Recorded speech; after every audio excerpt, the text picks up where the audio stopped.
Assalamualaikum, salam Malaysia Madani. Ini BIS Malaysia Selasa 26 September 2023. Terima kasih kepada anda yang setia bersama kami di saluran berita RTM dan TV1. Selain itu, anda juga boleh terus ikuti kami di Facebook Live dan YouTube BIS Malaysia. Saudara, kecekapan dan kelangsungan pasaran buruh merupakan penyumbang penting kepada pertumbuhan ekonomi negara walaupun berdepan pelbagai cabaran termasuklah persekitaran global yang tidak menentu dan fasa pasca pandemik. Momentum pasaran buruh dijangka terus mengekalkan pertumbuhan stabil tahun ini. Inisiatif demi inisiatif dilaksanakan pastinya dalam membantu melacakkan produktiviti buruh negara. Memperkasa pasaran buruh. Topik ini akan menjadi fokus BIS Malaysia hari ini. Sebelum kita mengupas topik ini, kita ikuti dahulu perkembangan ekonomi semasa. Indeks pelopor IP yang meramalkan pergerakan ekonomi dalam purata 4 hingga 6 bulan ke hadapan menjangkakan prospek ekonomi Malaysia kekal menyederhana. IP bagi Julai 2023 mencatatkan 109 mata berbanding negatif 2.1% pada bulan sebelumnya. Peningkatan tersebut dipacu pertambahan ketara dalam bilangan unit kediaman yang diluluskan pembinaan yang meningkat sebanyak 200.8%. Namun, penurunan berterusan dalam import benar logam asas berharga dan logam bukan ferus lain serta import benar semikonduktor mempengaruhi pertumbuhan keseluruhan. Melihat kepada prestasi bulanan, IP mencatatkan negatif 0.7% pada bulan rujukan berbanding negatif 0.5% pada bulan sebelumnya. Penurunan ini disebabkan penyusutan dalam semua komponen kecuali indeks perusahaan Bursa Malaysia dan jangkaan nilai jualan pembuatan. Malaysia Airlines memperluaskan rangkaiannya di Indonesia dengan memperkenal penerbangan terus baharu dari Kuala Lumpur ke Kertajati bermula 30 Oktober ini. Penerbangan 2 kali seminggu itu bagi memudahkan lagi pelancong meneroka Bandung dan bandar lain di Jawa Barat. Syarikat penerbangan tersebut memaklumkan penambahan Kertajati ke dalam rangkaiannya akan memberi keselesaan kepada pelancong, meningkatkan pelancongan dan mengukuhkan kehubungan dua hala antara kedua-dua negara. Syarikat penerbangan itu menawarkan tambang pengenalan untuk masa terhad sehingga 8 Oktober bagi perjalanan bermula 30 Oktober hingga 29 Mac tahun hadapan. Saudara, Bursa Malaysia memulakan dagangan pagi ini rendah sedikit sejajar dengan sentimen lemah bursa serantau yang lain. Ini berikutan pelabur mengambil sikap berhati-hati menjelang pengumuman data-data ekonomi utama di Amerika Syarikat.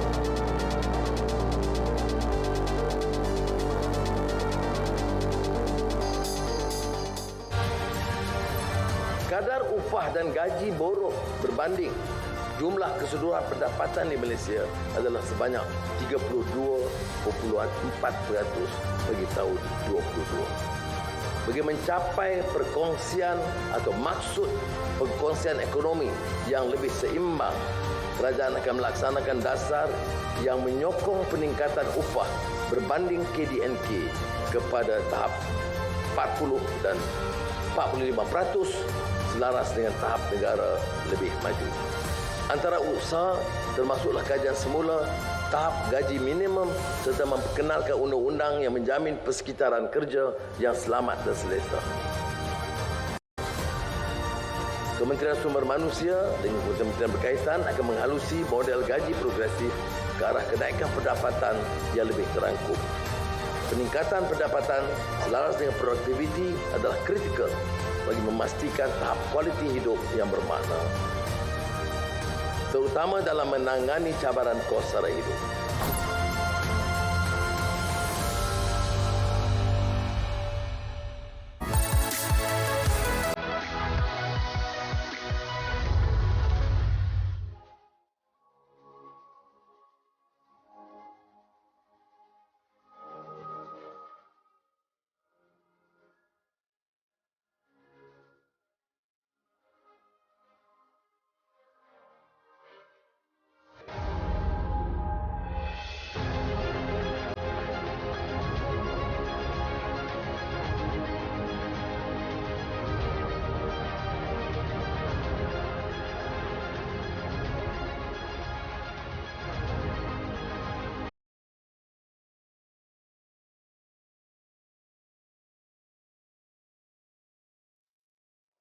Saudara, momentum pasaran buruh dijangka terus merancakkan pertumbuhan stabil pada suku yang akan datang, disokong pembangunan ekonomi berterusan, inisiatif kerajaan dan pelaburan berkualiti yang akan mewujudkan pekerjaan berkualiti dan bergaji tinggi.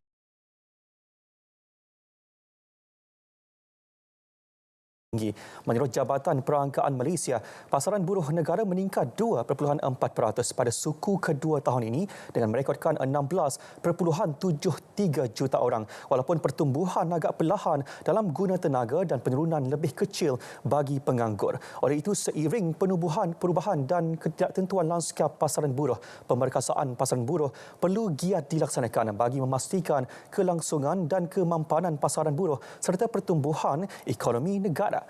Bagi membincangkan dan memahami dengan lebih terperinci mengenai topik memperkasa pasaran buruh, Bual Bis petang ini kami bawakan panel undangan yang sudah pun bersedia di studio ketika ini. Encik Roshaimi Mat Rosli, Ketua Pegawai Komunikasi dan Hal Ehwal Korporat Pertubuhan Keselamatan Sosial Perkiso. Terima kasih Tuan bersama dengan kami di Bis Malaysia. Terima kasih ucapkan kepada Bis Malaysia. Mungkin sebagai permulaan, boleh Tuan kongsikan perkembangan semasa pasaran buruh negara? Terima kasih Saudara Zamil.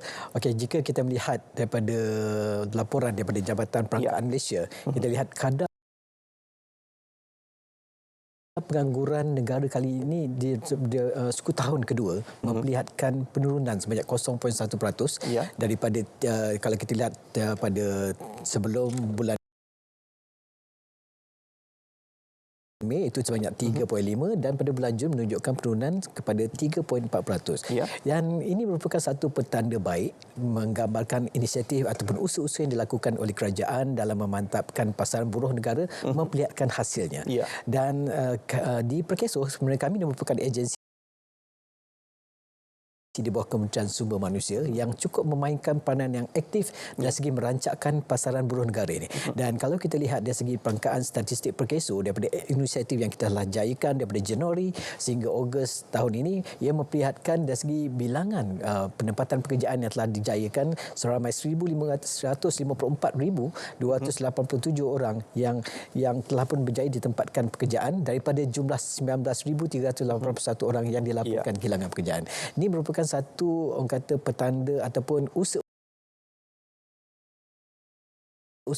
berterusan yang akan dilaksanakan oleh Kementerian Sumber Manusia bersama Perkeso dari segi merancakkan semula pasaran buruh ekonomi negara.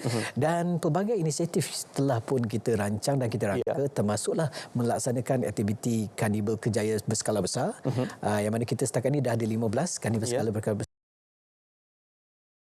besar ni, dan kita juga ada mini Karnibal Kerjaya lebih daripada 2,534 aktiviti telah kita jayakan. Dan kita berharap usaha-usaha ini akan kita jayakan dan of course dengan sokongan daripada rakan-rakan majikan kita kerana mereka juga memainkan peranan yang cukup penting dari segi merancakkan semula ekonomi ataupun pasaran buruh negara ini, kerana majikan seharusnya menyediakan peluang pekerjaan yang banyak dan seterusnya menawarkan peluang pekerjaan yang setimpal dengan gaji kepada para pencari kerja di luar sana. Baik Encik Roshaimi, mewakili Perkeso sendiri, pastinya bagaimana Perkeso itu memainkan peranan ataupun berfungsi dalam memperkasakan pasaran buruh negara kita Cik Roshaimi. Ya, Perkeso sebenarnya kita diberi mandat oleh kerajaan dan melalui Kementerian Sumber Manusia merupakan kementerian kita. Kita telah diberikan amanah untuk melaksanakan perkhidmatan pekerjaan untuk semua rakyat Malaysia tanpa mengira sama ada mereka adalah pencarum perkeso ataupun bukan pencarum. Bagaimana kita pada masa kini kita menjayakan perkhidmatan pekerjaan negara dengan memperkenalkan satu portal yang kita namakan Portal My Future Job, portal perkhidmatan pekerjaan negara. Yang khusus untuk melatih golongan yang sedang mencari kerja ini dari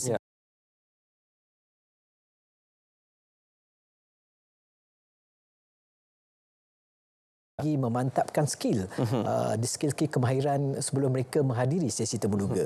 Yang ini cukup penting. Kadang-kadang kalau kita lihat setengah di kalangan para pencari kerja ni dari segi soft skill ataupun setengah mereka telah diberhentikan kerja kesan daripada pandemik tu, tiba-tiba bayangkan dah lebih daripada 20 tahun 15 tahun tidak orang kata menghadiri sesi temuduga, tapi kali ini perlu untuk menghadiri temuduga sedangkan tempoh mereka selepas di awal pekerjaan dulu agak gap jauh yang cukup besar.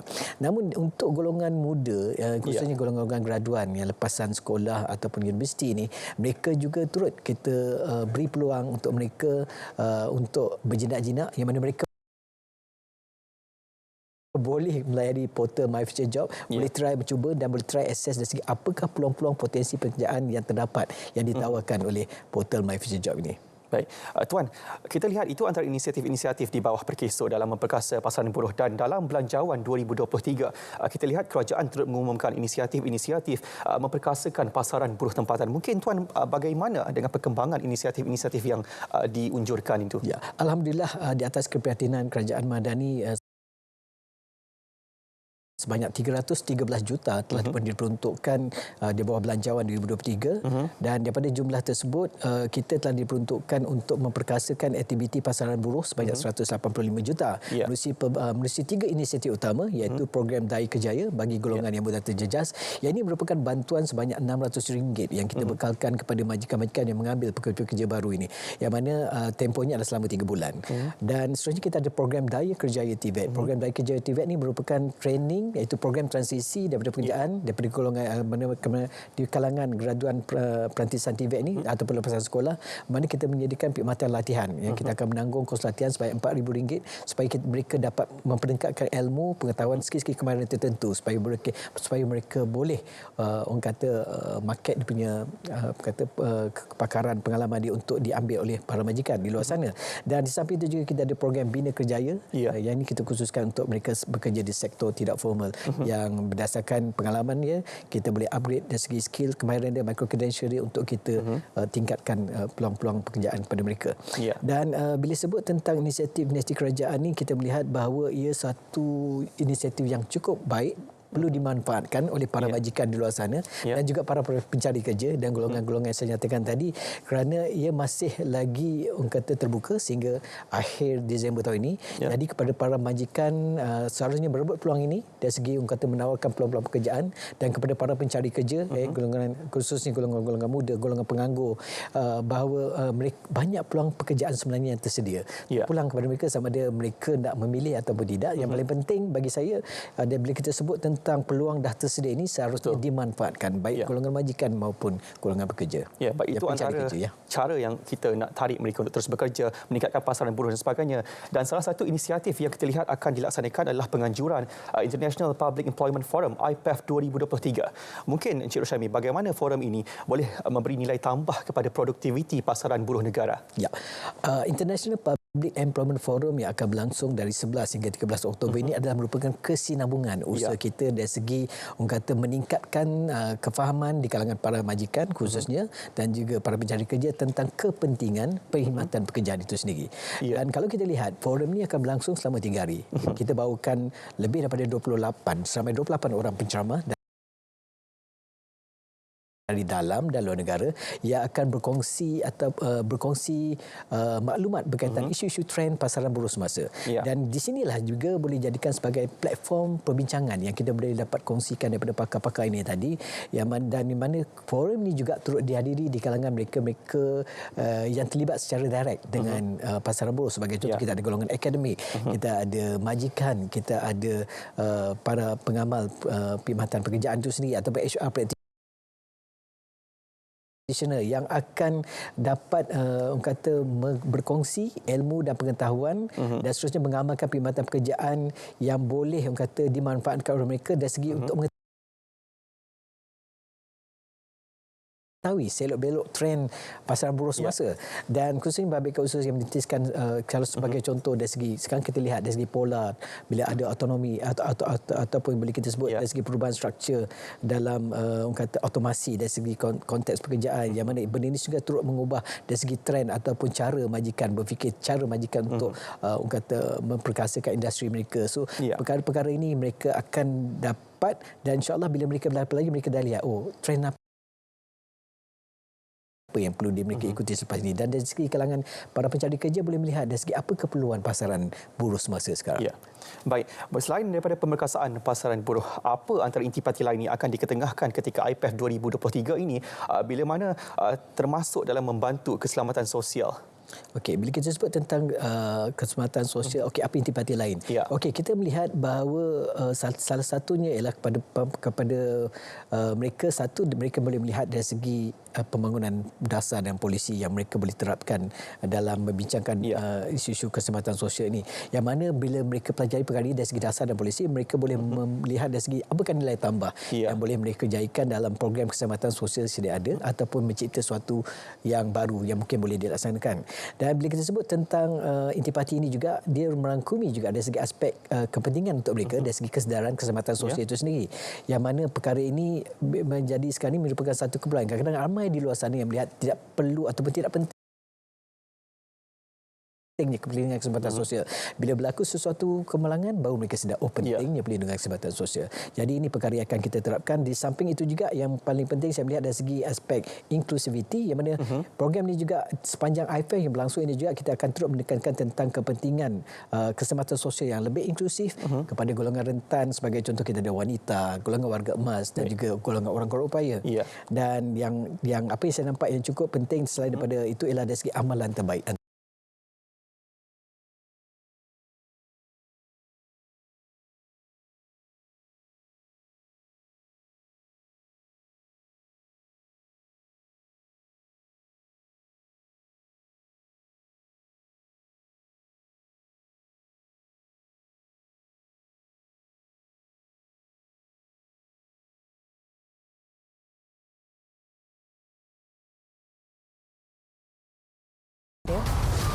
Menangani inflasi iaitu mengenai cacar monyet.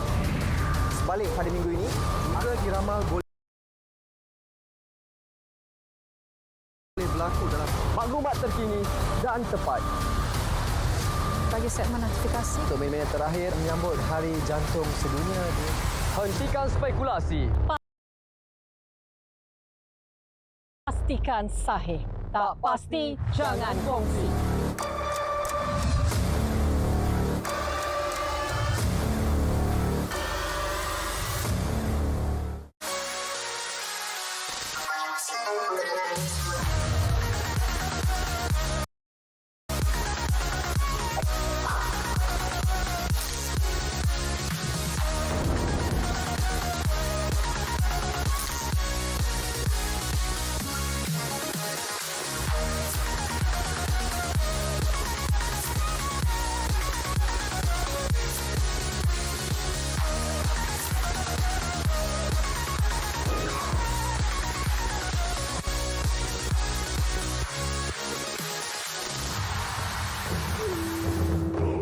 Tamasya sukan terpulung di benua Asia kini bakal diraikan dengan barisan 44 negara yang dibawakan dari 23 September hingga 8 Oktober merangkumi 482 acara sukan. Sepanjang 16 hari penganjuran dibawakan untuk anda secara percuma di saluran RTM. Juga boleh ditonton secara pensterima langsung di RTM Klik. Sukan Asia ke-19 Hangzhou 2022 bersama RTM, penyiar rasmi.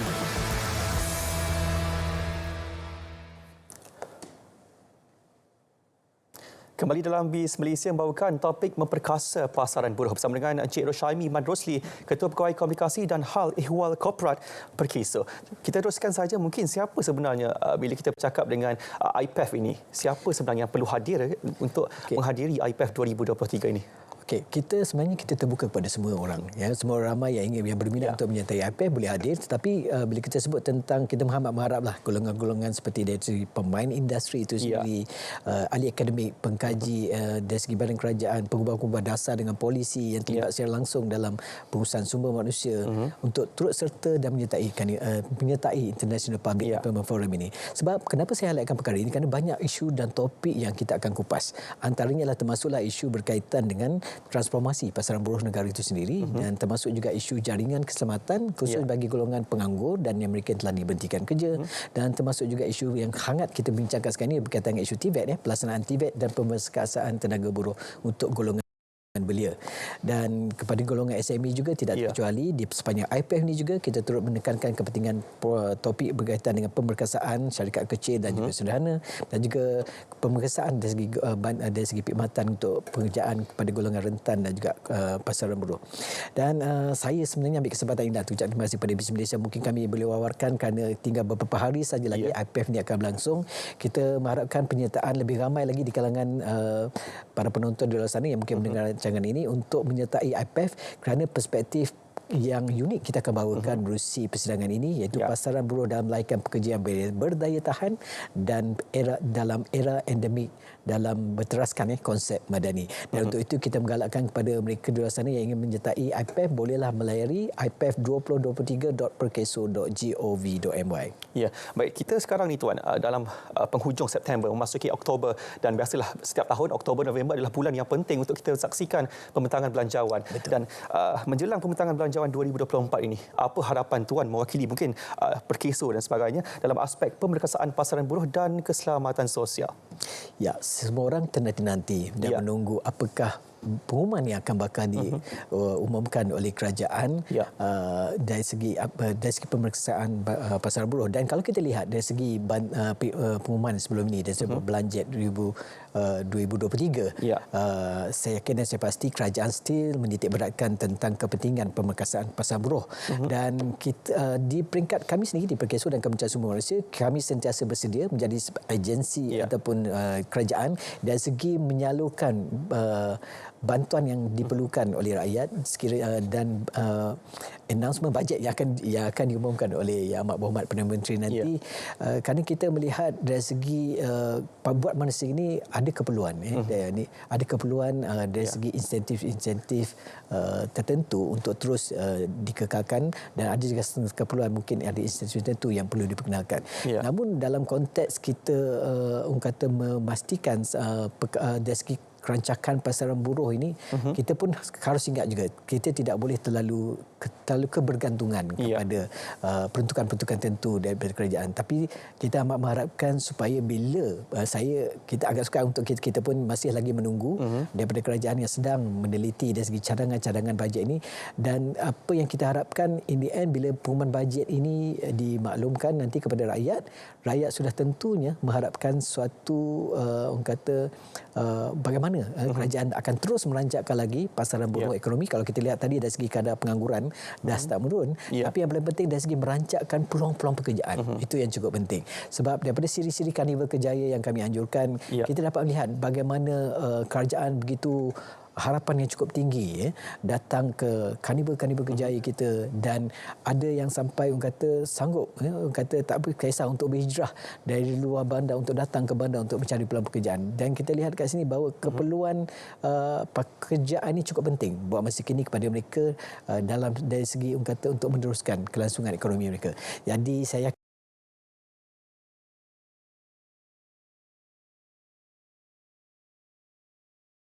yakin dan percaya insyaAllah, dan kita masih menunggu sebenarnya dari segi apakah pengumuman bajet akan diumumkan oleh kerajaan. Tapi di peringkat kami Perkeso, kami sentiasa bersedia dari segi apa saja amanat yang diamanahkan untuk kita menjayakan inisiatif bajet ini, insyaAllah kita akan laksanakan.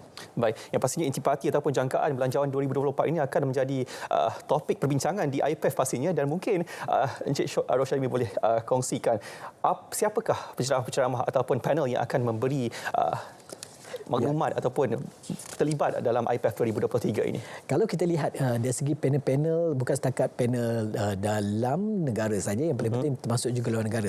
Antara tokoh-tokoh yang cukup hebat yang antara yang kita undang sempena IPF 2023 termasuklah kita ada Profesor Jomo ekonomi yang cukup dari segi ekonomi, pakar ekonomi kita yang merupakan senior advisor Khazanah Research Institute. Kita juga ada turut mengundang Profesor Tan Sri Zakri Abdul Hamid, pengerusi Business Council for Sustainable Development BCSD Malaysia, dan kita ada juga pakar daripada Korea yang kita turut undang, iaitu Dr. Park Kayul, iaitu Research Fellow di Korea Employment Information Service Youth Policy, dan sebenarnya banyak lagi.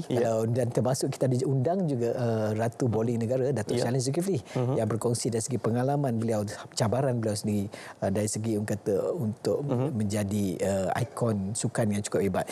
Jadi kepada para penonton yang mendengar kita punya program pada ini, saya amat menggalakkan kepada mereka untuk sertai kita punya forum ini yang akan berlangsung sekali lagi di Kuala Lumpur Convention Center daripada 11 hingga 13 Oktober ini 2023 selama 3 hari.